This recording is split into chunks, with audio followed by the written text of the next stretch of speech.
What's up, people? This is Brother Sharif, and I've been thinking about John Lewis a lot. He was a great man. We lost him about a week ago, and they've been celebrating him all over the country. They've had ceremonies for him in his hometown of Troy, Alabama. They took him across Selma, the Edmund Pettus Bridge in Selma one more time. They took him to D.C. I believe he may be one of the first African Americans to lie in state in the Capitol Rotunda. There's a lot going on. You've even had people recognizing him in the state of Virginia, where they've renamed what I believe was a school named after Robert E. Lee, and they've named it after him. And when I was thinking about this, I was like, wow, they're renaming a school after him in Virginia. What are they doing for him in his home state of Alabama, or his birthplace of Alabama, because I believe he belongs to Georgia now, officially.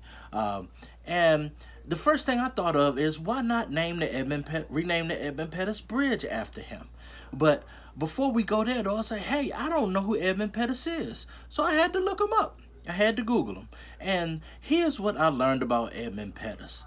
Edmund Pettus served in the Mexican-American War under the United States Army. He was a soldier. He was actually an officer. I can't remember what he was exactly. He may have been a lieutenant, lieutenant colonel or something like that. But in addition to that, he served in the U.S. Senate representing Alabama. In addition to this, though, why he's probably celebrated in Selma is probably for the same reason that Robert E. Lee's name was on that school in Virginia. Edmund Pettus served the Army of the Confederate States of America on two different occasions, two different tours in the Civil War, rising to the rank of Brigadier General, if there's not a commissioned officer. I'm not sure. I'm not military. But he served the Confederate States of America's Army as a brigadier general. Strike one. In addition to this, he was a proud member of the KKK. He was actually a Grand Dragon in the KKK. Strike two. He's well known for doing everything he could to help the Alabama KKK rise to national prominence. This is one of the most respected during his time. He even continued to advocate for the KKK and their mission when he held national office. So that's about 3 or 4 strikes for me. Renaming the Edmund Pettus Bridge is a no-brainer to me. But if you need the support, if we juxtapose Edmund Pettus with John Lewis, here's what we'll find.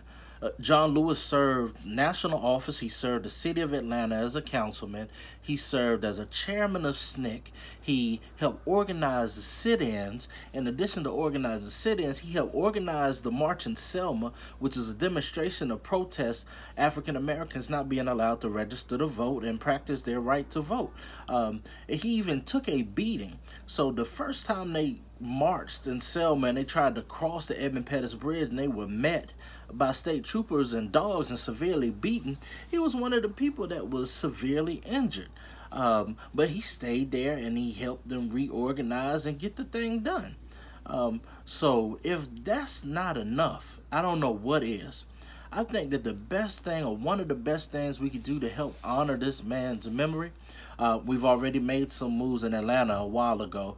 Freedom Parkway actually bears his name also. So in addition to that, I think that what everybody needs to do, you need to get online and search for one of the petitions that's requesting that the state of Alabama change the name of Edmund Pettus Bridge from the name of Edmund Pettus, a statesman who had a history of supporting racism.